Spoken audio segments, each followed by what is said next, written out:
Hi, ഇത് ഞാൻ നിങ്ങൾക്ക് പറയാൻ പോകുന്നത് വെയിറ്റ് നമുക്ക് കൂട്ടാനും പറ്റും കുറയ്ക്കാനും പറ്റും. നമുക്ക് വെയിറ്റ് കൂടുന്നത് എങ്ങനെയെന്ന് അറിഞ്ഞാൽ നമുക്ക് കുറയ്ക്കാനുള്ള വഴിയും നമുക്ക് മനസ്സിലാക്കാൻ പറ്റും. അതിനു വേണ്ടിയിട്ടുള്ള ഒരു വെയിറ്റ് മാനേജ്മെന്റ് പറഞ്ഞു തരാൻ വേണ്ടിയിട്ടാണ് ഞാൻ നിങ്ങൾക്ക് മുന്നിൽ വന്നിരിക്കുന്നത്. നമ്മളെല്ലാം അളന്നാണ് തിട്ടപ്പെടുത്തുന്നത് അല്ലേ? വെള്ളമാണെന്നുണ്ടെങ്കിൽ ലിറ്ററിൽ അളക്കും, വെയിറ്റ് ആണെന്നുണ്ടെങ്കിൽ കിലോഗ്രാമിൽ അളക്കും.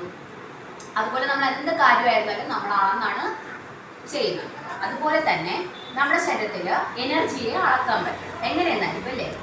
എനർജിയെ അളക്കാനുള്ള മെത്തേഡാണ് കിലോ കലോറീസ്. വെള്ളം അല്ലാണ്ട് നമ്മൾ എന്ത് ഫുഡ് കഴിച്ചാലും അതിൽ കിലോ കലോറീസ് അടങ്ങിയിട്ടുണ്ട്. ഇതിൽ നല്ല കലോറീസും ഉണ്ട്, ചീത്ത കലോറീസും ഉണ്ട്.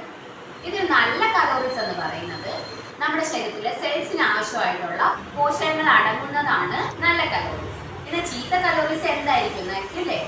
ചീത്ത കലോറീസ് എന്ന് പറയുന്നത് പേര് പോലെ തന്നെ നമ്മുടെ ശരീരത്തിൽ ആവശ്യമില്ലാത്ത കലോറീസിനാണ് ചീത്ത കലോറീസ് എന്ന് പറയുന്നത്. ഇതിനെ നമ്മൾ എങ്ങനെ തിരിച്ചറിയുന്നെന്ന് വെച്ചാൽ, ഇപ്പോൾ എൻ്റെ കയ്യിലൊരു ആപ്പിൾ ഇരിക്കുന്ന, ഒരു കയ്യിൽ ലഡു ഇരിക്കുന്ന. ആപ്പിൾ എന്ന് പറയുമ്പോഴത്തേക്ക് ആപ്പിൾ നമ്മൾ കഴിക്കുമ്പോൾ അതിൽ നമുക്ക് വേണ്ട വൈറ്റമിൻസ്, മിനറൽസ്, അങ്ങനെയുള്ള ഒരുപാട് കാര്യങ്ങൾ നമുക്ക് കിട്ടും. എന്നാൽ അതിൽ ലഡു കഴിച്ചാലോ നമ്മൾ ആവശ്യമില്ലാത്ത കലോറീസ് നമ്മുടെ ഉള്ളിൽ കൊടുക്കും. അതായത് ഷുഗറിൻ്റെ അംശം നമ്മൾ എക്സസ് ആയിട്ട് എടുക്കുന്നു. അപ്പോൾ ആവശ്യമില്ലാത്ത കലോറീസ് നമ്മൾ കൊടുക്കുന്നു. അപ്പോൾ നമ്മൾ ആപ്പിൾ കഴിക്കുമ്പോഴത്തേക്കും നല്ല കലോറീസ് കിട്ടുന്ന, ലഡു കഴിക്കുമ്പോഴത്തേക്കും നമുക്ക് ചീത്ത കലോറീസ് കിട്ടുന്ന. ഇതാണ് എക്സാമ്പിളായിട്ട് വരുന്നത്. അപ്പോൾ നമ്മൾ കൂടുതൽ കഴിക്കേണ്ടത് എന്താണ്?